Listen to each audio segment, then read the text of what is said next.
Sige po, magandang umaga po sa bawat isa sa atin. Bago tayo mag-start ay ilang announcement lamang po yung ating sasabihin. This coming March 28 hanggang sa 30 ay mayroon pong camp sa may Tanay Rizal. At 3 days event yon, 2 nights and 3 days event. Medyo marami-rami din ang join.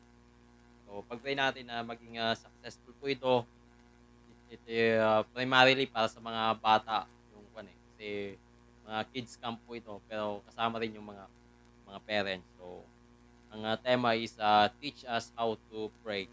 So, turuan mo kami na manalangin. So, pag-pray po natin sapagkat, all over the Philippines po yung, kuwan dun, participants.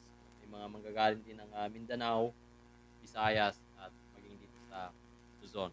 So, pag-pray po natin na maging, successful po ito. Okay, so buklatin natin ating mga Biblia sa, Apocalypse or, Revelation or, Pahayag sa chapter 4 verses, 10 hanggang sa 11. Sabi po dito, Revelations chapter 4 verses 10 hanggang sa 11. Opo.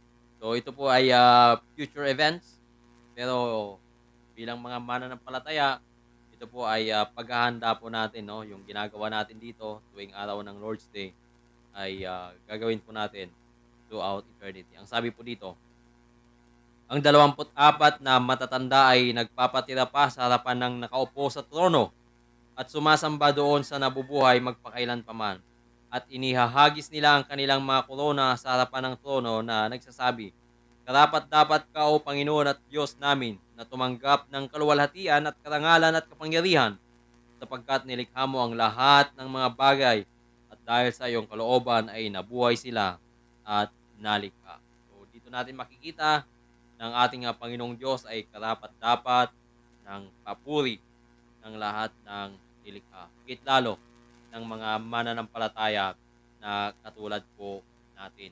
So tayo po yung lahat ay tumayo at tumawid tayo ng isang himno para sa atin.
Tayo po'y manalangin. O aming Panginoong Diyos, tunay nga po na dapat po kayong papurihan, Lord to the Father, Lord to the Son, Lord to the Holy Spirit. Dapat po kayo, O Diyos, na papurihan sa amin pong mga buhay sapagkat kayo po ang nagbigay ng hininga sa bawat isa sa amin.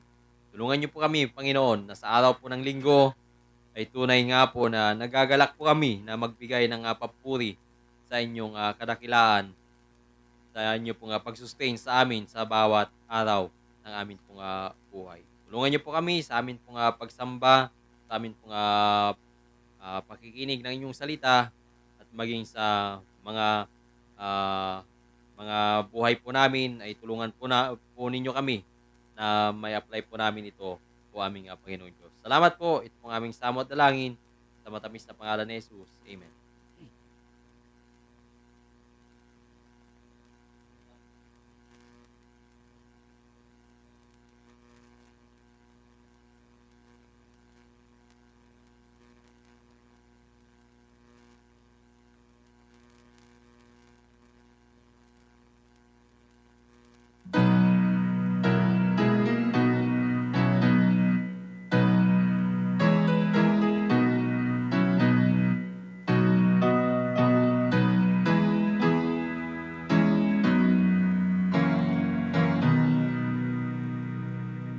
Come ye disconsolate, where near ye languish. Come to the mercy seat, fervently kneel. Here bring your wounded hearts, here tell your anguish. Earth has no sorrows that hand cannot heal. Joy of the comfortless, light of the straying, hope of the penitent, faithless and pure. Here speaks the Comforter, in mercy saying, earth has no sorrows that hand cannot cure. Here see the bread of life, see waters flowing forth from the throne of God, pure from above. Come to the feast prepared, come ever knowing, earth has no sorrows, what then can remove? Amen. Sige po, para sa atin pong scripture reading ay dumako po tayo sa Exodus chapter 29. Exodus chapter 29. Sabi po dito, nakita nyo na po? Opo, Exodus chapter 29. Sabi po dito, ito ang iyong gagawin sa kanila upang italaga sila at makapaglingkod sa akin bilang mga pari. Kumuha ka ng isang goyang toro at ng 2 lalaking tupa na walang kapintasan at ng tinapay na walang pampaalsa, mga bibingkang walang pampaalsa na hinaluan ng langis at maninipis na tinapay na walang pampaalsa na pinahiran ng langis. Gagawin mo ang mga ito sa piling harinang trigo. Isisilid mo ito sa isang bakol at dadalhin mo ang mga ito na nasa bakol kasama ang toro at ang 2 lalaking tupa. Si Aaron at ang kanyang mga anak ay iyong dadalhin sa pintuan ng toldang tipanan at iyong huhugasan sila ng tubig. Kukunin mo ang mga kasuotan at iyong isusuot kay Aaron ang tonika at ang balapal ng ephod at ang ephod ang pictorial at bibigkisan mo ng mainam na hinabing pamigkis ng ephod. At ipapatong mo ang turbante sa kanyang ulo at ipapatong mo ang banal na korona sa turbante. Saka mo kukunin ang langis na pambuhos at ibubuhos mo sa ibabaw ng kanyang ulo at bubuhusan mo siya ng langis. Pagkatapos, iyong dadalhin ang kanyang mga anak at susuotan mo sila ng mga tunika at iyong bibigtisan ng mga pamigtis si Aaron at ang kanyang mga anak at itatali mo ang mga turbante sa kanilang ulo at mapapasa kanila ang pagkapari sa pamagitan ng isang panghabang panahong batas. Gayon mo itatalaga si Aaron at ang kanyang mga anak. Pagkatapos iyong dadalhin ang toro sa harap ng toldang tipanan at ipapatong ni Aaron at ng kanyang mga anak ang kanilang mga kamay sa ulo ng toro. Papatayin mo ang mga toro sa harapan ng Panginoon sa pintuan ng toldang tipanan. Kukuha ka ng bahagi ng dugo ng toro at ilalagay mo iyon sa pamamagitan ng iyong daliri sa ibabaw ng mga sungay ng dambana at iyong ibubuhos ang lahat ng dugo sa paanan ng dambana. Kukunin mo ang lahat ng taba na nakabalot sa bituka at ang mga taba ng atay at ang dalawang bato at ang taba ng mga iyon at susunugin mo sa ibabaw ng dambana. Subalit ang laman ng toro, ang balat at ang dumi ay iyong susunugin sa apoy sa labas ng kampo. Ito ay handog pangkasalanan. Kukunin mo rin ang isa sa mga lalaking tupa at ipapatong ni Aaron at ng kanyang mga anak ang kanilang mga kamay sa ulo ng lalaking tupa. Papatayin mo ang lalaking tupa, kukunin mo ang dugo at iyong iwiwisik sa palibot sa ibabaw ng dambana. Pagpuputol-putulin mo ang tupa at hugasan mo ang mga lamang loob at ang mga hita at ipapatong sa mga piraso at sa ulo nito. Susunugin mo ang buong tupa sa ibabaw ng dambana. Ito ay handog na sinusunog para sa Panginoon. Ito ay mabangong samyo, isang handog sa pamagitan ng apoy para sa Panginoon. Kukunin mo ang isa pang lalaking tupa at ipapatong ni Aaron at ng kanyang mga anak ang kanilang mga kamay sa ulo ng tupa. Papatayin mo ang tupa, kukunin mo ang dugo at ilalagay mo sa dulo ng kanang tainga ni Aaron at sa dulo ng kanang tainga ng kanyang mga anak at sa mga hinlalaki ng kanilang kanang kamay at sa hinlalaki ng kanilang kanang paa at iwiwisik mo ang natirang dugo sa ibabaw ng dambana sa palibot. Kukuha ka ng bahagi ng dugo na nasa ibabaw ng dambana at ng langis na pambuhos at iwiwisik mo kay Aaron at sa kanyang mga kasuotan at sa kanyang mga anak na kasama niya. Pati ang mga kasuotan nila at magiging banal siya at ang kanyang mga kasuotan at ang kanyang mga anak at ang mga kasuotan ng kanyang mga anak na kasama niya. Kukunin mo rin ang taba ng lalaking tupa at ang matabang buntot at ang tabang nakabalot sa mga bituka, ang mga taba ng atay, ang dalawang bato, ang taba na nasa ibabaw ng mga iyon at ang kanang hita, sapagkat iyon ay isang lalaking tupa na itinalaga. Isang malaking tinapay at isang munting tinapay na may langis at isang manipis na tinapay sa bakol ng tinapay na walang pampaalsa na nasa harapan ng Panginoon. Ilalagay mo ang lahat ng ito sa mga kamay ni Aaron at sa mga kamay ng kanyang mga anak at iyong iwawagay-gaway ang mga ito bilang handog na iwinawagay-way sa harapan ng Panginoon. Kukunin mo sa kanilang mga kamay ang mga ito at iyong susunugin sa dambana bilang karagdagan sa handog na sinusunog bilang isang mabahong samyo sa harapan ng Panginoon. Ito ay handog sa Panginoon na pinaraan sa apoy. At kukunin mo ang dibdib ng lalaking tupa na itinalaga ni Aaron at iwawagayway mo ito bilang handog na iwinawagayway sa harapan ng Panginoon at iyon ang magiging iyong bahagi. Yung itatalaga ang dibdib ng handog na iwinawagayway at ang hitang iwinawagayway na bahagi ng pari mula sa lalaking tupa na tinalaga para kay Aaron at sa kanyang mga anak. Ito ay magiging kay Aaron at sa kanyang mga anak na bahaging ukol sa kanila sa habang panahon na mula sa mga anak ni Israel. Sapagkat ito ang bahagi ng mga pari na ihahandog ng mga anak ni Israel na kinuha sa kanilang mga handog pangkapayapaan. Ito ay kanilang handog sa Panginoon. Ang mga banal na kasuotan ni Aaron ay magiging sa kanyang mga anak pagkamatay niya upang buhusan ng langis ang mga iyon at upang italaga sa mga iyon. Itong araw na isusuot ang mga ito ng anak na magiging pari kapalit niya kapag siya'y pumapasok sa toldang tipanan upang maglingkod sa dakong banal. At kukunin mo ang lalaking tupa na itinalaga at ilaga mo ang laman nito sa isang dakong banal. Kakainin ni Aaron at ng kanyang mga anak ang laman ng tupa at ang tinapay na nasa bakol sa pintuan ng toldang tipanan. Kanilang kakainin ang mga bagay na iyon na ipinantubos ng sala upang italaga at pakabanalin sila. Subalit hindi kakain iyon ang sinumang dayuhan sapagkat banal ang mga ito. Kung may lumabis sa laman na itinalaga o sa tinapay hanggang sa kinaumagahan, ay iyong ang susunugin sa apoy ang nalabi. Hindi ito kakainin sapagkat ito'y banal. Purihin po ang Panginoon sa pagkabasa ng kanyang banal na salita.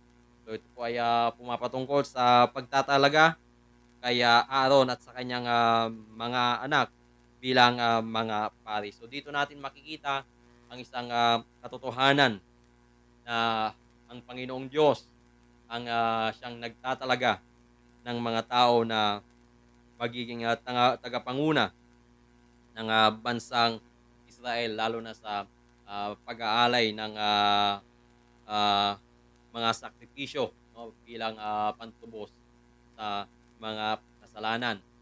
At maging sa panahon po natin, ang Panginoong Diyos pa rin ang siyang nagtatalaga ng mga mamumuno sa kanyang iglesia sa pamamagitan ng kanyang inilahad na mga salita na mababasa po natin sa Timothy at sa Titus chapter 3, yung mga katangian ng isang pastor o isang leader ng iglesia. At hindi po tao ang nagtatalaga, no?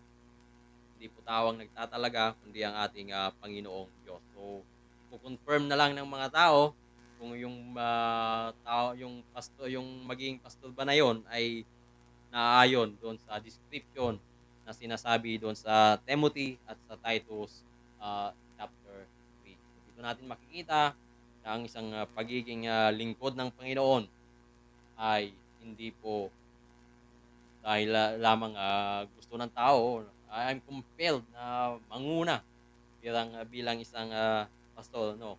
So, ang Diyos po ang nagbibigay niyan sa puso ng isang tao. Tayo po'y manalangin. O aming Panginoon, tunay nga po na nakita po namin na kayo po ang pumipili ng mga tao bilang mangunguna sa aming binasa sa bansang Israel.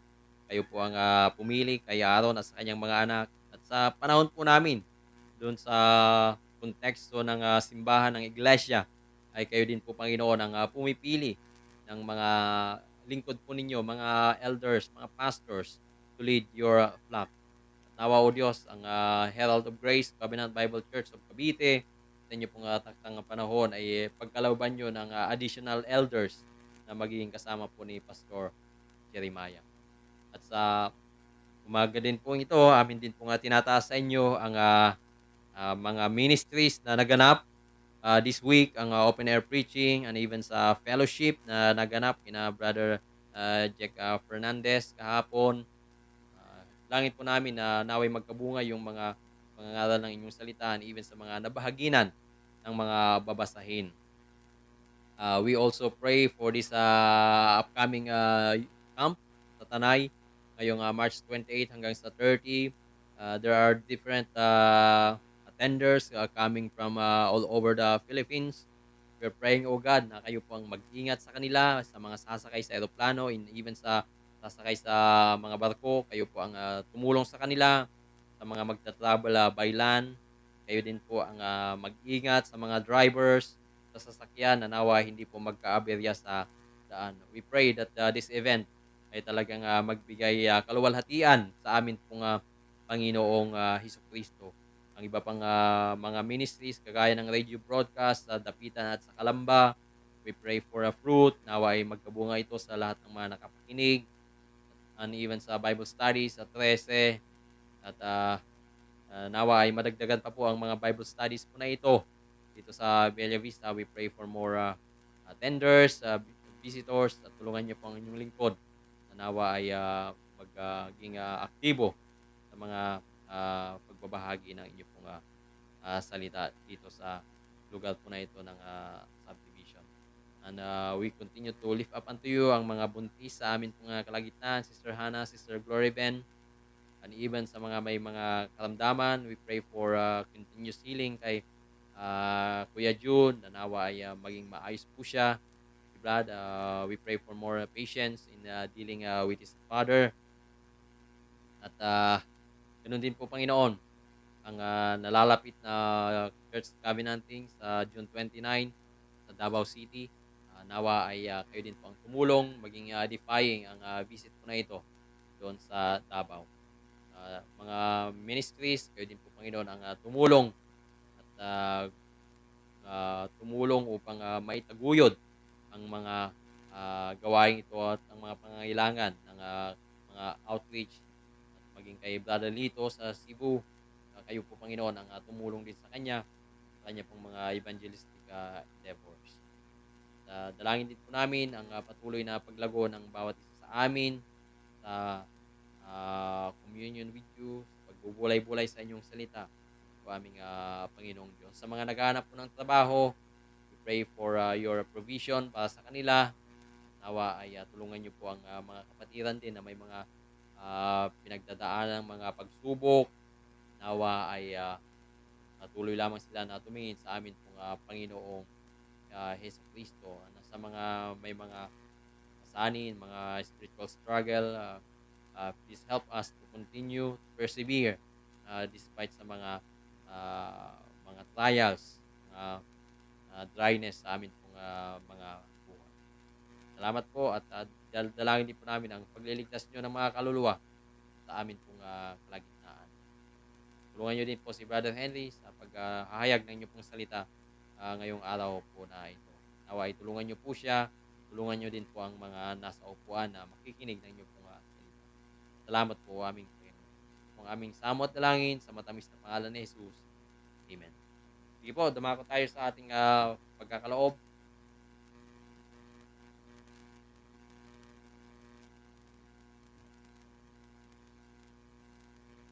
Awitin po natin ang awiting ito.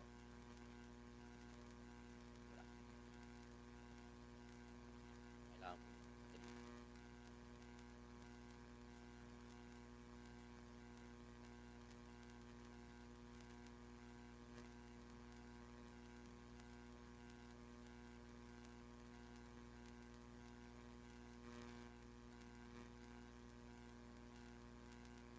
Sige, tayo pala tayo.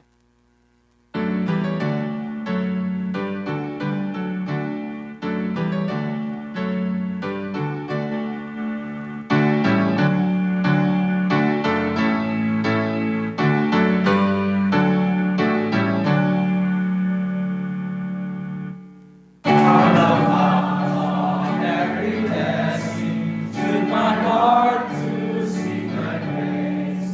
Streams of mercy never ceasing, offer songs of proudest praise. Teach me some melodious sonnet, sung by flaming tongues above. Praise the Mount thy face upon it, Mount of God's unchanging love. Here I raise my rock of refuge, close whereby I held my heart, and I hope by thy good pleasure safely to our rival home. Jesus sought me when a stranger, wandering from the fold of God. He to rescue me from danger, interposed his precious blood. Was the grace of great Redeemer, daily I constrain to thee. Let that grace now like a feather bind my wandering heart to thee. Prone to wander, Lord, I feel it, prone to leave the God I love. Here's my heart, oh, take and seal it for thy courts of love.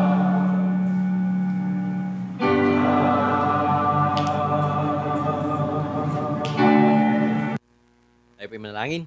Salamat po aming Panginoong Diyos sa pagbibigay niyo ng mga sources of income ng bawat isa sa amin.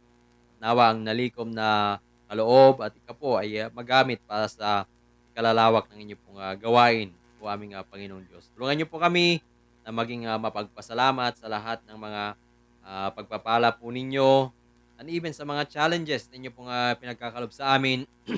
Alam po namin na you have a good purposes para sa mga bagay po na ito. Tulungan niyo po kami na lagi lamang manampalataya at tumingin sa amin pong Panginoong Jesucristo. Sa oras po na ito, gabayan niyo po si Brother Henry sa paglalahad ng inyong pong salita. Nawa ay mangusap ang inyong pong salita at magligtas po kayo sa amin pong kalagitnaan. Tulungan niyo din po ang mga makikinig na nawa ay ituon ang kanilang puso at isipan at huwag gumala habang sila po ay nakikinig ng inyong pong salita sapagkat ang inyong pong salita ay mas mahalaga pa kaysa sa mga lantay na pintuan even sa mga diamonds. Salamat po aming Panginoon Diyos. In Jesus' name we pray. Amen.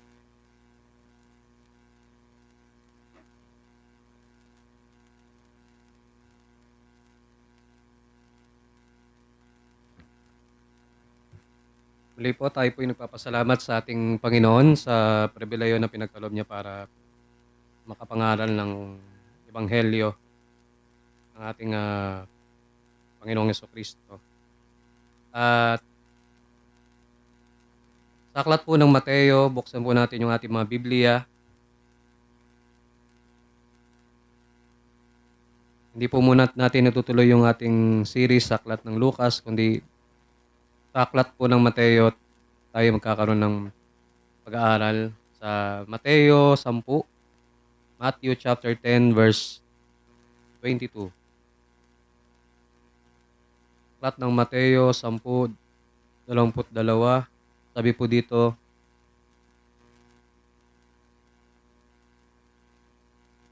"At kapuputan kayo ng lahat dahil sa aking pangalan, ngunit ang magtiis hanggang sa wakas ay maliligtas."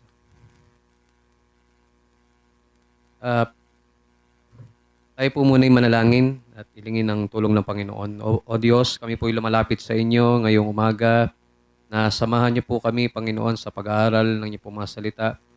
Tulungan niyo po ako na itago niyo po sa inyong pong likuran at hindi magkaroon ng kayabangan. Kayo po lamang po ang maluwalhati at mapapurihan. Anumang bagay, Panginoon o Diyos, huwag niyo po ngayon maging hadlang. Mga bagay sa aming isipan, mga bagay sa aming buhay, humingi po kami ng inyong pong gabay, Panginoon. At nawa'y mabusog kami sa inyong pong mga salita at magdulot ito sa amin ng pagpapakumbaba at pagsasaliksik din sa aming mga sarili at pagkilala sa aming Panginoong Jesucristo. Po aming panalangin sa kanyang pangalan po lamang. Amen.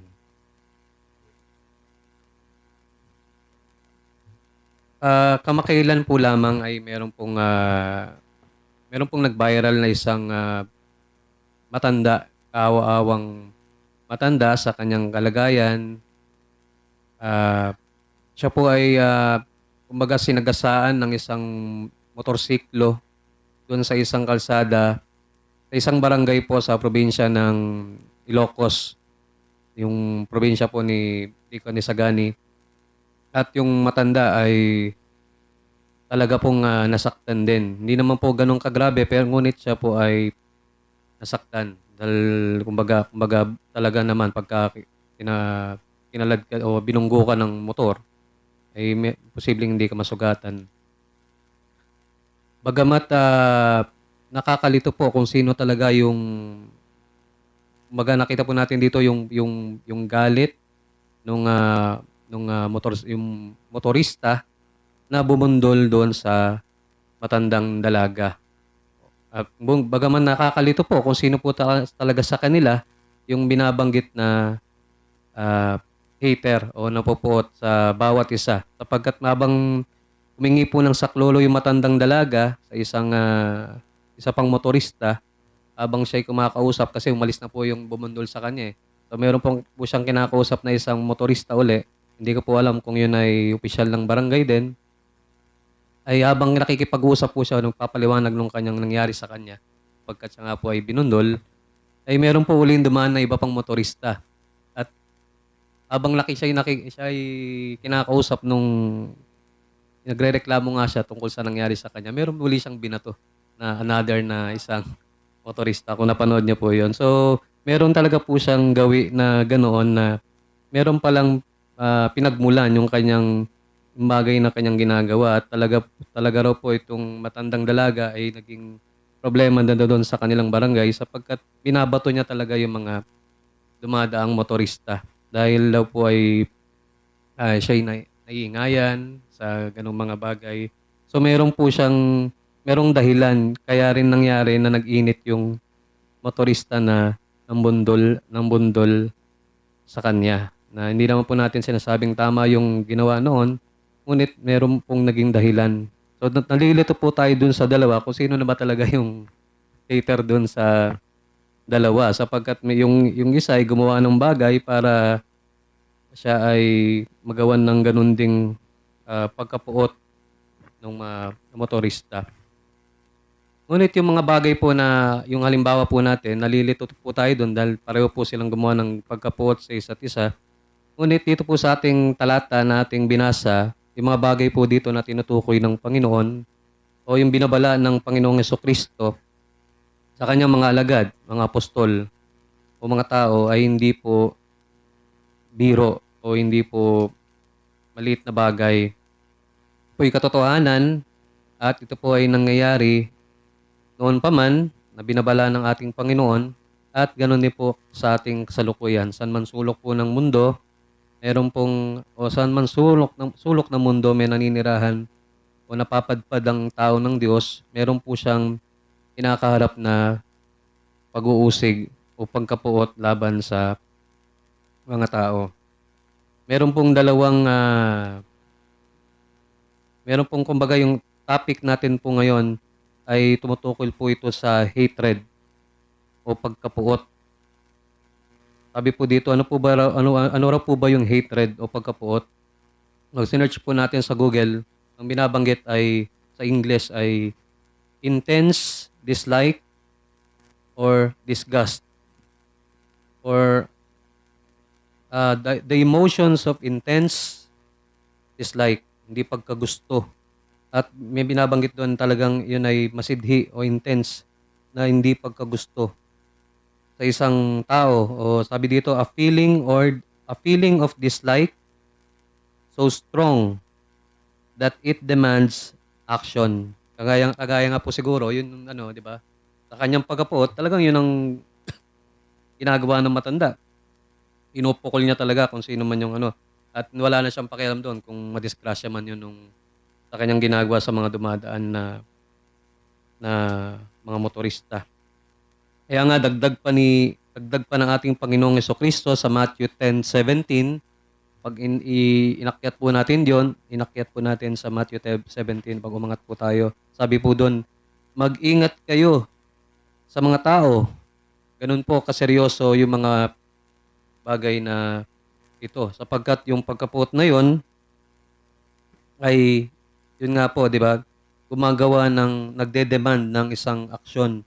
Hindi lamang po 'yun basta pakiramdam o emosyon. Pinapakita po itong pagkapuot na 'to ay pinapakita para malaman natin na mayroong pagkapuot. Nakikita natin 'yun kung paano ba siya napupuot. At meron pong dalawang punto yung ating pag-aaral ngayong umaga. Yung una po yung the hater. Ito muna yung ating tatalakayin. Sabi po dito, yung the hater, o tinutukoy po natin patungkol dito, yung tao na napupuot. At sa tinutukoy ng ating Panginoon, ang tinutukoy niya dito ay mga unbelievers, mga hindi mananampalataya, mga wala sa Panginoon, mga godless people. Noong panahon noon, pwedeng mga barbaro o mga mamamatay tao kahit sa ating kapanahonan ngayon, pwedeng maging mga murderers, pwedeng maging mga kahit edukadong tao, hindi mga murderers, hindi man sila pumapatay, pwedeng maging edukadong tao. Pwede rin maging yung mga kaibigan o mga mahal sa buhay. Sabi dito sa Matthew 10:36, hindi po tayo maalis sa Matthew chapter 10. May binanggit po dito. At ang magiging kaaway ng tao ay ang sarili niyang mga kasambahay. So, hindi na po tayo kailangang lumabas pa. Bilang mga mananampalataya, mga tao ng Diyos, ay talaga pong makukuha niya yung ganitong mga bagay sa iba't ibang lugar. Pero hindi po excuse na sa kanyang tahanan ay hindi niya yun mangyayari. Lalo na kung hindi naman po lahat ng tao sa kanyang sambahayan o sa kanyang kapitbahayan o sa kanyang community ay mga nakakilala sa Panginoon. So meron din po example na patungkol doon sa ang Biblia patungkol sa mga mga magkakamag-anak o mga magkaka-relatives. Hindi na po 'yun bago kahit nung lumang tipan sa aklat ng Genesis may binanggit si Cain kung paano niya pinatay ang kanyang kaisa-isang kapatid na si Abel. Dahil po sa kanyang envy o mga pagkainggit at yung binabanggit na pagkapuot sapagkat si Abel ay ang mga handog ni Abel ay siyang tunay na tinanggap ng Panginoon. Meron din po patungkol kahit sa iyong may bahay. Ito yung patungkol sa kapatid yung kanina, pwede rin sa iyong may bahay. Ay nandiyan pong example ni Job kung paano ang tugon ng wife ni Job nang si Job ay sinusubok dumaranas ng mga pagsubok at ang tugon ng asawa ni Job ay ba't di mo pa sumpain ng Panginoon para mamatay ka na. So merong hindi siya nagbigay ng tulong sa kanyang husband kundi nagpakita pa nga siya ng pagkapuot. Kumbaga nilipat niya pa nga o pinakita pa nga niya yung talagang tunay na pagkapuot sa Diyos. Ang pagkapuot po sa isang mananampalataya o sa isang tao ng Diyos ay hindi naman po talaga doon sa mga tao mismo kundi sa Panginoon na sinasamba ng mga tao o ng mga tao ng Diyos. Nandiyan din po ang halimbawa ni Jose sa kanyang mga kapatid ay kung paano siya pinagbalakan din patayin. Ngunit hindi niloob ng Panginoon na mangyari, ngunit meron pa rin nangyari na nagawa sila sa kanilang kapatid. Nandiyan din po yung ginawang sa aklat ng Genesis chapter 26, chapter 35, kung paano ginawang mapait ni Esau ang buhay ng kanyang mga magulang. So merong nabi po natin example sa kapatid, kapatid sa kapatid, husband, asawang babae sa kanyang husband, mga kapatid, mga anak sa mga magulang. Dahil po ito sa yung ginawa po ni Esau ay paano niya ginawang mapait ang buhay ng kanyang mga magulang ay dahil sa kanyang mga kasalanan at mga disobedience na ginawa sa kanyang mga magulang. At nandyan din po yung halimbawa ni Elijah kung paano natin nakita yung dadanasin talaga ng tao ng Panginoon. Nanganib yung buhay ni Elijah at kailangan niya pang magtago sa mga bundok, sa mga kuweba, laban sa pagbabanta ni Reyna Jezebel at ni Haring Ahab dahil sa pagtatangka sa kanyang buhay. Ganun din po yung si Juan Bautista na hindi naman po nakaligtas at sinapit yung kamatayan sa kamay ng mga nakaupo doon sa kanilang trono at posisyon. Kaya nga po yung example din natin, ang mga napupuot, hindi lamang po sa mga mahal sa buhay, hindi lamang po maaaring din dumanas sa mga kamay ng mga nasa posisyon, mga edukadong tao, kagaya na itong mga halimbawa ng reyna, ng mga hari. Kahit yung mga apostol ay ganun din po, ay dumanas din po ng iba't ibang mga kaparehas na sitwasyon dito sa mga nangyari doon sa mga tao ng lumang tipan. Sabi po sa Matthew chapter 10 verse 21, ipagkakanulo ng kapatid ang kanyang kapatid tungo sa kamatayan at ang ama ang kanyang anak at maghihimagsik ang mga anak laban sa kanilang mga magulang at ipapapatay nila ang mga ito. So, ganun po kaseryoso yung mga bagay na binabanggit ng ating Panginoon At kung paano ang mga tupa raw, sabi ng Panginoon sa verse 16, ngayon sinusugo ko kayong tulad ng mga tupa sa gitna ng mga asong gubat. So kung i-imaginein po natin, anong laban ng tupa sa mga asong gubat?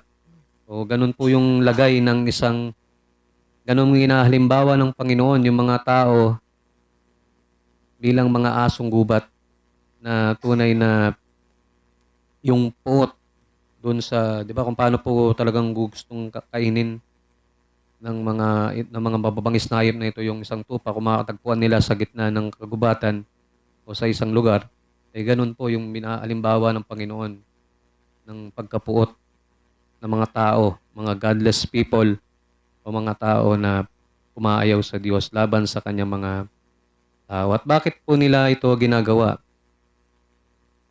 Ito po ay dahil sa pangalan ng Diyos. Sabi po sa verse 22 doon sa ating pinakateksto, at kapuputan kayo ng lahat dahil sa aking pangalan. Dahil sa aking pangalan. Hindi naman po dahil, siyempre po mahirap din kung yun nawa po yung hindi mangyari sa atin kung tayo mga nagpo-profess na tayo mga mananampalataya, na kaya pala tayo kinapuputan ng isang kapitbahay o mga mahal sa buhay o mga tao sa nakakilala sa atin ay dahil po pala sa meron tayong nagagawang mga agaspangan sa ating buhay na hindi natin nalalaman o kaya hindi natin nababago sa ating mga buhay, mga daladalahin, mga tawag doon, mga remaining sins, mga mga extra baggage na dinadala natin, at kahit nakakakilala na sa Panginoon, nadadala pa rin yung ganong kagaspangan, ay yun po nawa hindi magpatuloy at ipagsisihan natin po yung mga bagay na yun at ihiling sa Panginoon na hindi po yun ang mangyari, sapagkat maaaring mangyari yung mga bagay na yon na kaya napupuot sa iyo yung mga kinaiinisan ka imbis opo, yung patotoo, imbis na magkaroon ng mabuting patotoo at makakay mo yung mga tao sa ating Panginoong Diyos, ay baliktad, nagiging hadlang pa yung iyong patotoo at nalalait pa nga, sabi, nalalait pa yung pangalan ng Diyos dahil sa mga pinaggagawa mo. So, kailangan po natin ng tulong ng Panginoon pagdating sa mga bagay na yon para hindi naman yung pagkapuot, hindi natin sinasabi pong tama yung pagkapuot, pero yung pagkapuot hindi dahil sa ating kagaspangan, kundi dahil pala tayo ay nagpo-proclaim ng Panginoon o nakikita niya ng isang unbeliever ay nakikita niya sa iyo ang kabanalan o ang paglakad sa kabanalan, at nakikita niya naman yung kanyang karumihan. Kaya lang hindi siya, kumbaga meron pong binabanggit yung Biblia nga, di ba? Si Jesus ay liwanag, ngunit yung mga nasa kadiliman ayaw lumapit doon sa liwanag. Kundi, ang gusto pa nilang gawin ay patayin yung liwanag. O kasi nga, para eliminate, di ba, ganun nga po, kumbaga, yung mga tao ng Diyos ay nagiging mainit sa mga mata ng mga unbeliever. Kasi nga, yun po yung halimbawa, kagaya ni Juan Bautista, so, ano yung kanilang mga kasalanan na expose yung kasalanan ni Herodias at nung kanyang yung hari na kanyang na-expose yung hari na kanyang inasawa. So na-expose yung kanilang pangangalonya, na-expose yung kanilang immoralidad. So ang pinaka the best na gawin nila sa kanilang isip, patayin si Juan Bautista na laging nangangaral o nagre-rebuke sa kanilang mga masasamang gawa o immorality.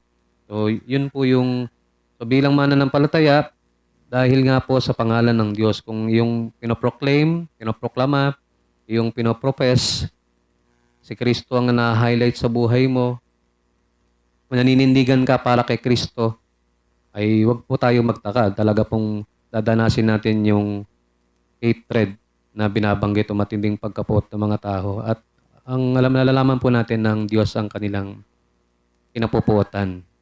Ay, ang tunay na kinapupuotan. At kinapupuotan ka rin niya. Kumbaga, sabi nga ng Panginoon sa Sabi nga po ng Panginoon dito, kumbaga, saan po ba yung hanapin ko po yung pinaka-verse dito na binabanggit ng ating Panginoon na ang umaga binabanggit niya na yung tayo'y mga lingkod, tayo'y mga alipin, at hindi tayo nakahihigit sa Panginoon. Kumbaga kung tayo nga, ito po, nandito pa pala, karugtong lang po pala, sa verse 24, hindi nakahihigit ang alagad sa kanyang guro o ang alipin sa kanyang Panginoon. Sapat na sa alagad ang maging tulad ng kanyang guro at sa alipin ang maging tulad ng kanyang Panginoon. Kung tinawag nilang Beelzebul ang Panginoon, si Jesus, 'di ba? Tinawag po nilang may demonyo o tinawag po nilang may demonyo si Jesucristo. Sabi niya, kung tinawag nilang Beelzebul ang Panginoon ng sambahayan, gaano pa nga kaya nila lalaitin ang mga kasambahay niya? Kumbaga, ang sinasabi ng Panginoon, kung siya nga na Diyos, ay ginawan nila kinamuyan nila at pinagsalitan nila ng ganitong mga masasakit na salita o mga panglalapastangan, ano pang in-expect ninyo bilang mga tagasunod ni Kristo? Ang pagkapuot ng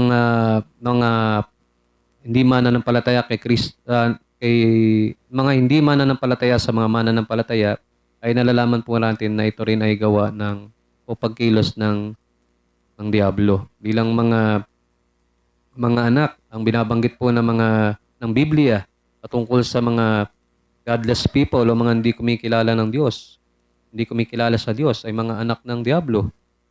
At ginagawa nila yung gawa ng kanilang ama. So, nandyan yung panlalait, nandyan yung paghamak, at nandyan din yung pagmatay. Kaya nga po, ine-expose lagi ng ating Panginoong Jesucristo yung mga balak nilang gawin sa Kanya, yung pagpatay, yung planong pagpatay sa Kanya, at binabanggit ng ating Panginoong Jesucristo na yung mga gawa ng kanilang ama, yung kanilang sinusunod. Meron pong binabanggit na pag sinabi kasing hater patungkol doon sa tao, meron pong dalawa rin kung tutusin. Meron pong hater na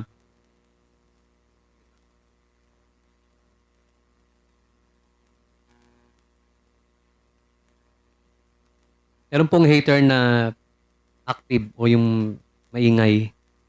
Di ba? Meron pong gano'n na mga halimbawa pong example ng mga atheist na talagang hindi kumikilala na may Diyos at yung kanilang mga bibig ay talagang hinahamak ang Diyos, hahamakin yung Diyos laban sa mismong harapan ng mga mananampalataya na naabutan nila nagpo-proclaim ng ebanghelyo sa daan o kaya ay na kanilang nakausap, naka-dialogue at nandun na yung kanilang pagkakataon na salagin o hamakin ang Diyos at ganun din yung mga tao ng Diyos. Kung di nila masalag o mabaluktot yung salita ng Diyos, doon na pupunta. So, hamakin na nila yung tao ng Diyos. Doon na ipapasok yung pamimersonal o paninira o anumang bagay ng panlalait doon sa tao ng Diyos. So, meron pong parang yung active, maingay. Ngunit meron pong, ito po yung nakakatakot, meron din pong silent, no, tahimik, na hindi natin nalalaman na maaari din pala o isa rin palang hater sa Panginoon o sa Diyos, napupuot sa Diyos. Kasi sabi po ng Biblia, yung mga tao hindi nagpapasakop sa salita ng Diyos o sa kalooban ng Diyos. Diba? Meron pong sinosuppress yung katotohanan, hindi nagpapasakop sa kalooban ng Diyos, ay napupuot din sa ating Panginoon. Maaaring maging professing Christian, maging religious person, maaaring nasa loob maaaring maging religious person, Puwedeng maging nasa loob ng simbahan na magiging relihiyoso lang, ngunit hindi naman po talaga kumikilala sa Panginoon. So, magiging po siyang silent na hater na pala sa ating Panginoon. Hindi lang maingay, hindi lang lumalabas sa mga bibig, ngunit kung hindi naman kumikilala kay Kristo, hindi naman kinikilala yung kanyang pagliligtas, hindi naman kinikilala yung gawa ng ating Panginoong Kristo, yung dugo at katuwiran ni Kristo, yung kanyang mga gawa na natapos na doon sa krus ng Kalbaryo, o meron pong kayabangan sa puso na kumikilala pagdating sa kanyang kaligtasan, ay nandun na po yung pagiging yung hatred niya sa Panginoon. Yung pagiging ignorante niya sa salita ng Panginoon. O meron pong bagay na kinikilala pagdating, hindi po tayo bago diyan na meron po tayong nalalaman na matagal na pala sa church, 'di ba? Meron pong dati matagal na, mga 60 years na sa church. Ngunit pagka nung siya'y nagpaliwanag, hindi pa pala niya nakikilala talaga yung Panginoon at doon niya lang nakilala yung Panginoon after 60 years. O yung iba, mga ilang taon. Ibig sabihin,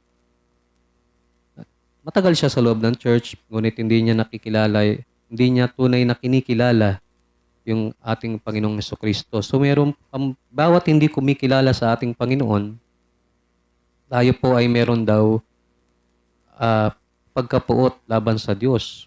Meron tayo bilang mga makasalanan.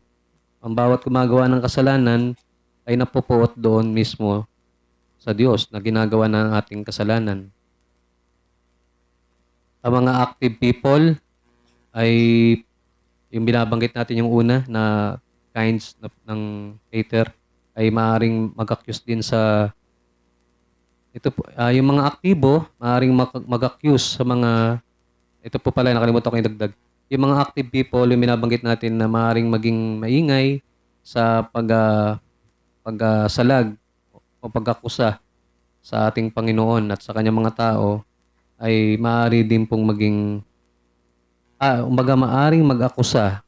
Meron po mga ginagawang pag-akusa sa mga tao ng Diyos. Ano po yung nagiging halimbawa ng kanilang pag-akusa? Di ba po, pagka merong nangangaral ng salita ng Panginoon sa isang di mananampalataya at pinangaral yung ebanghelyo, pinangaral yung salita ng Diyos, ano pong nagiging kanilang tugon o salag? Di ba, ikaw ay mapangusga. Ikaw ay hater dahil yung ipinoproklama yung ebanghelyo ng ating Panginoon. So, sabi nga po ulit dito binanggit po din sa Matthew 10:24 verse 25 nga po yung mga bagay na ito.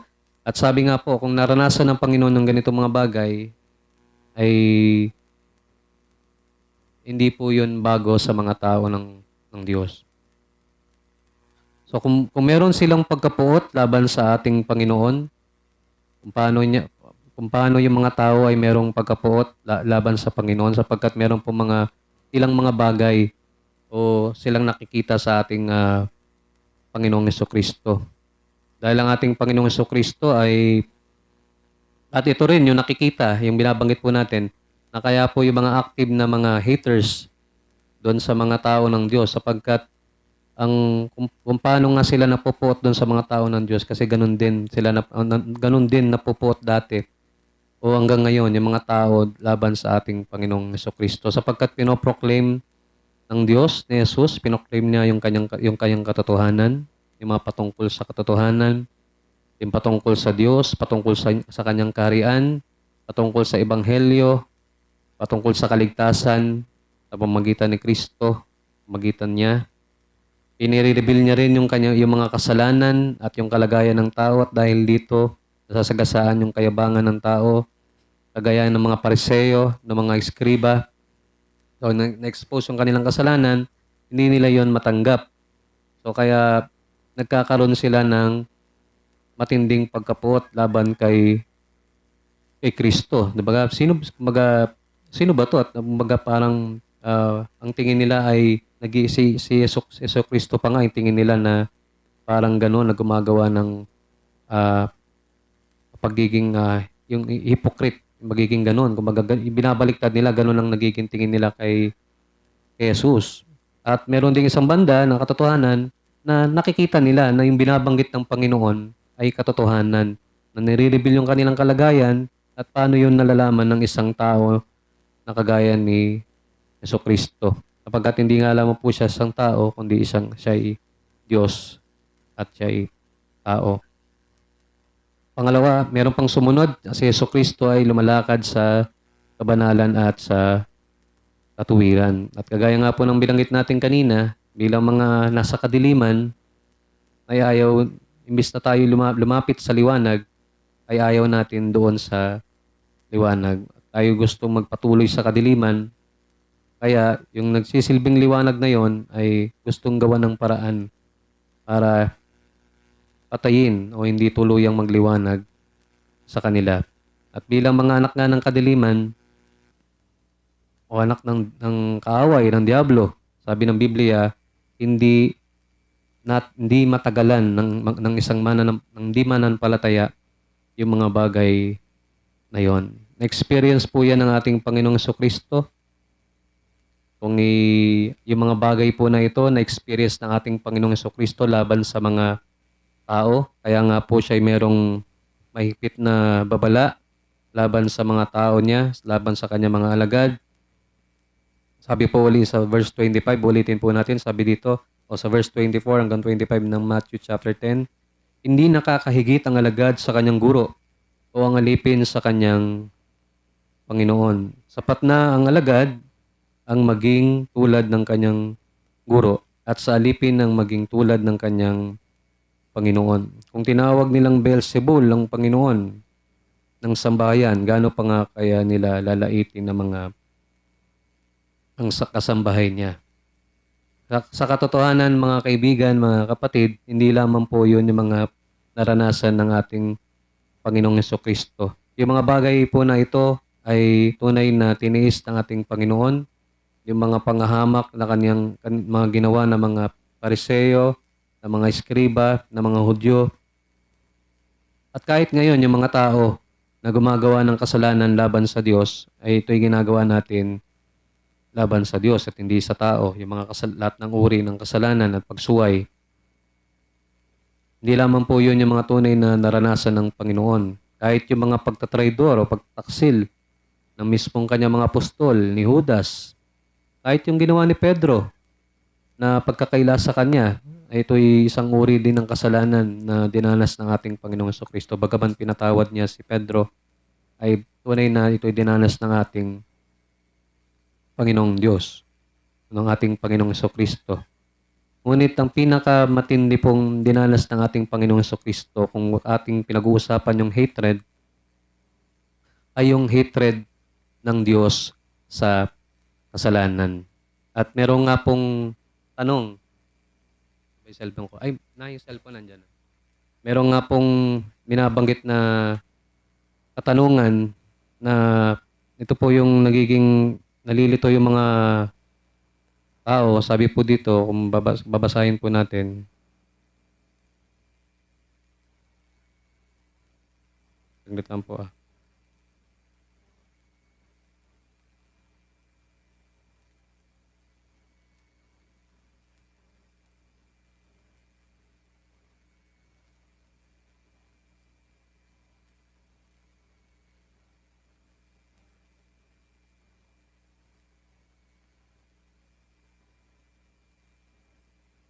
Ayaw pong bumukas. Saglit lang.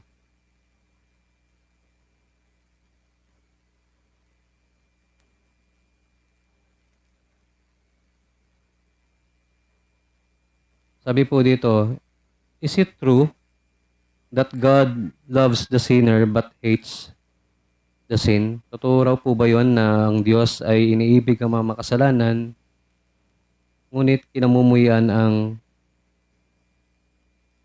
kinamumuhian o kinapuputan ang kasalanan? Paano raw po ba mangyayari yung ganun na ang Diyos ay iniibig niya yung mga makasalanan, Kapagkat nalalaman po natin na kung paano ang Panginoon ay nakisalamuha, kumbaga paano niya nakisalamuha, 'di ba? Yun nga po yung mga tinutukoy ng mga Pariseo, ng mga eskriba, kung bakit siya nakikisalamuha sa mga makasalanan, bakit siya kumakain at umiinom kasama ng mga makasalanan, mga mga maniningil ng buwis, yung sinasabi, mga makasalanan.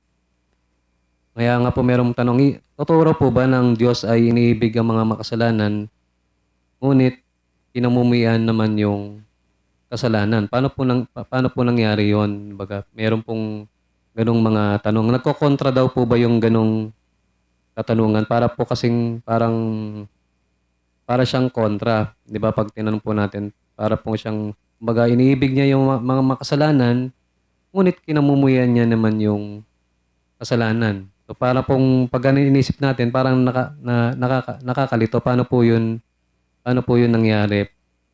So isipin po natin kung paano yung yung paano yung biyaya ng Panginoon, kung paano yung pagtitiis na ginawa ng Panginoon. Hindi niya po kinokonsente yung kasalanan sapagkat ang kasalanan ay laban sa banalan ng Diyos. Kaya nga po meron pong meron pong kabayaran ang lahat ng uri ng kasalanan at ito po ay ang kamatayan. Wala pong taong hindi mamamatay dito sa lupa at higit sa lahat yung kamatayan na binabanggit ng kamatayang pangwalang hanggan, yung kaparusahan sa apoy ng impyerno.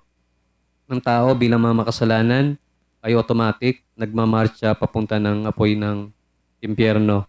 Bilang mga makasalanan, kung ating pong sasaliksikin ng salita ng Panginoon at ating aminin yung ating kalagayan, pag merong tinatanong ang isang mangangaral sa mga tao, pag nireveal sa kanila ang salita ng Panginoon, ng 10 utos ng Diyos, at binanggit na lahat isa-isa yon, at sila mismo ang sasagot sa kanilang sarili kung natupad ba nila yung 10 utos ng Diyos o ang lahat ng salita ng Diyos sa kanilang buong talambuhay, ay masasabi nila na hindi nila yon kayang tuparin o hindi nila yon kayang perpektuhin kailanman sa kanilang buhay. At kagaya po ng binabanggit ng salita ng Panginoon, isang kasalanan lang po ay magiging dahilan para itapon tayo doon sa apoy ng impyerno. At kung tayo po'y tatanungin, kung tayo po'y papaaminin, kung ano ba magiging hatol natin sa ating sarili, pag binanggit ng 10 utos ng Diyos at hindi natin nasunod ang kahit isa, o marami o halos lahat pa nga, ay masasabi po natin na tayo ay guilty sa harapan ng Panginoon. Bilang guilty, pag tayo tinanong muli kung saan tayo paroroon, langit ba o impyerno, alam po natin ang ating sasagot, kung ating pong aminin, tayo po ay parurusahan o tayo po itatapon doon sa apoy ng impyerno. Ngunit kung nalalaman natin yung tunay na sagot patungkol sa mga bagay na yon, isa po yung mga bagay na tunay na kababahala o kakilakilabot sa mga bagay na paaaring dumating sa ating buhay sapagkat hindi natin nalalaman yung ating hangganan dito sa lupa. Ngunit meron din pong binigay na pag-asa ang Diyos na binabanggit dito na ang Panginoon ay iniibig niya ang mga makasalanan. Kinamumuhian niya ang kasalanan, tama, at kinapuputan niya ang lahat ng kasalanan sapagkat ito'y laban sa kanyang kabanalan at meron siyang pag-ibig. Ngunit intindihin po natin yung binabanggit dito na iniibig niya ang mga makasalanan. Sabi ng Panginoon, hindi siya naparito para sa mga walang sakit, kundi sa mga may sakit. Kung ating pong amitin yung ating kalagayan bilang mga makasalanan at nalalaman natin at na-proclaim na sa atin o naibahagi na sa atin na si Kristo lamang ang siyang maaring maglinis ng ating mga kasalanan o maging katuwiran sa harapan ng Ama, tayo po ay lalapit sa Kanya at maunawaan natin yung Kanyang pag-ibig sa atin bilang mga makasalanan. Ang Diyos, bilang Diyos na banal, ay merong puot. Pinag-uusapan po natin yung puot. Ang hatred ng Diyos ay laban sa kasalanan. At hindi lamang po sa sa kasalanan, kundi maging sa mga gumagawa ng kasalanan. Kaya nga po may apoy ng impyerno. Ngunit ang Diyos din ang gumawa ng paraan para malagpasan po natin yung mga kakilakilabot na mga bagay na ito. Si Jesus na kanyang bugtong na anak ay sinugo niya dito sa lupa. Si Jesus ay naging tao, bagaman di nawawala ang kanyang pagka-Diyos at siyang gumawa ng mga bagay ng pagliligtas. Sabi po ng Biblia, si Jesus ay naging kasalanan. At kung si Jesus ay naging kasalanan, si Jesus ang siyang nagbayad o siya ang sumapo ng lahat ng puot ng Diyos doon sa krus ng Kalbaryo. Wala pong kumbaga hindi po pwedeng hindi, sabi ng Biblia kung paano ininom ng Panginoon yung cup of wrath, yung puot ng Diyos ay hindi po pwedeng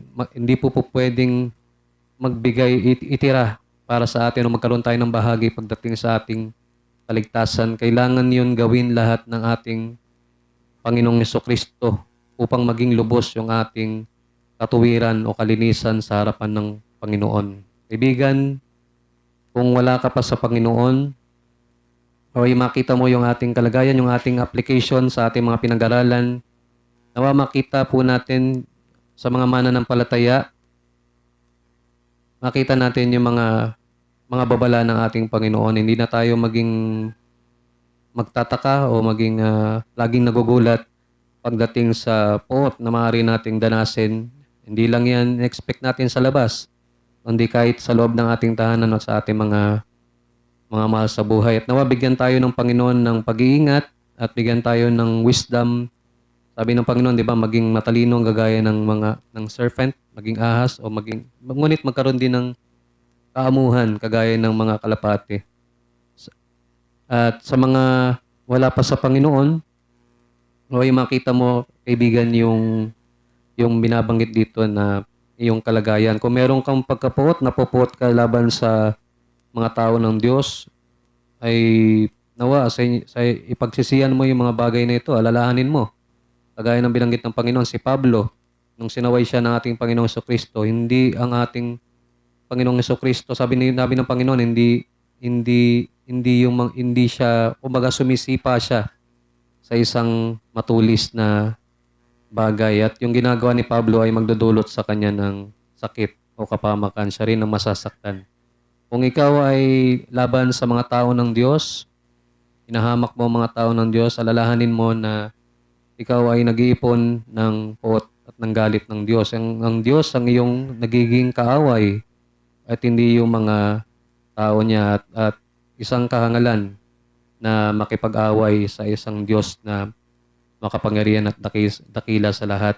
At nawa makita mo rin, kaibigan, ang binabanggit na puot at galit ng Diyos laban sa kasalanan at ang mga dinudulot nitong seryosong bagay ng kaparusahan. At nakita mo rin nawa yung pag-ibig ng Diyos para sa mga makasalanan na kagaya mo, kaibigan, at kagaya ko. Sapagkat lahat ng tao, sabi ng Biblia, walang matuwid, wala kahit isa. Naway pagtiwala mo ngayon, kaibigan, ang iyong kaluluwa, ang iyong kalagayan sa isang Diyos na mahabagin at maawain at tunay na merong pag-ibig para sa mga makasalanan. Lumapit ka kay Kristo, magtiwala ka sa kanyang dugo, magtiwala ka sa kanyang katuwiran. Gawin mo yung kaibigan ngayon at hindi mo na yon pagpaliban. Ay po'y manalangin.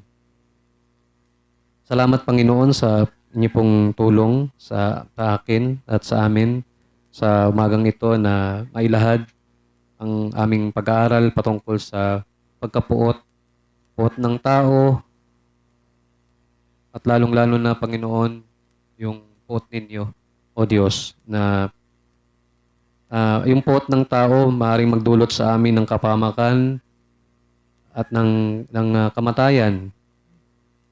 Ngunit may binanggit kayo, Panginoon, na yung mga wag naming alalahanin o wag naming katakutan yung pumapatay ng laman. Pagkat tunay yung mga bagay na yon ay hanggang sa katawan lamang. Ngunit katakutan kayo, O Diyos, na pumapatay ng katawan at ng kaluluwa doon sa apoy ng impyerno. Naway makita rin namin, Panginoon, Kita rin namin ang dahilan ng mga bagay na ito. Dahil sa aming mga kasalanan, ng kabayaran ng kasalanan, may kamatayan. Naway makita namin ang inyong pong pag-ibig at ang mga ginawa niyo rin pong mga kaparaanan upang isang tao na tunay na walang pag-asa ay magkaroon ng pag-asa, kaligtasan sa pamagitan lamang ng aming Panginoong Jesucristo. Tulungan niyo po ang mga salitang pinangaral sa umagang ito na may magbagkabunga at hindi agawin ng Diablo sa aming mga puso. Salamat po, Diyos. Kayo lang po maluwalhati mapapurihan sa pangalan po ni Jesus. Amen.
O aming Panginoon, tunay nga po na nakita po namin, napakinggan po namin na sa buhay na ito bilang mga Kristiyano ay mayroon pong mga persecution, may mga kahirapan, ngunit ang lahat ng mga ito ay baliwala in comparison doon sa kaluwalhatian na darating.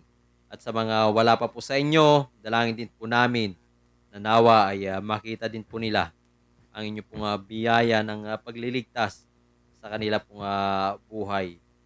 Maaaring dito sa lupa, sila po ay medyo maganda ang kanilang buhay, maalwan, ngunit sa darating na panahon, sa next life, kung hindi po sila magsisi at manampalataya sa amin pong Panginoong Kristo, ay walang hanggang paghihirap ang kanila pong daranasin. At hinihiling po namin, O Diyos, nawa ay kawaan niyo po sila, buksan niyo po ang kailang mga puso at isipan, kagaya ng ginawa ninyo kay Lydia, o aming Panginoong Diyos. Nang sa ganon, sila po ay manampalataya, makapanampalataya sa amin pong Panginoong Jesucristo. Sa linggo po na ito, hinihiling po namin ang inyo pong pagtulong, paggabay sa bawat isa sa amin. Tulungan niyo po kami, sustain niyo po kami o aming Panginoon Diyos at hindi po kami padaig, matalo ng mga pagsubok na amin pong kakaharapin. Sapagkat sa buhay po na ito ay talagang mayroong pong pakikipagbaka, hindi lamang sa physical, higit lalo sa spiritual. Kaya tulungan niyo po ang inyo pong mga tao, po aming Panginoon Diyos. Salamat po. Nawa ay nagligtas nga po kayo sa amin pong kalagitnaan. Po ang aming samot dalangin sa pangalan ni Jesus. Amen. Magandang tanghali po sa bawat isa sa atin and God bless us all po.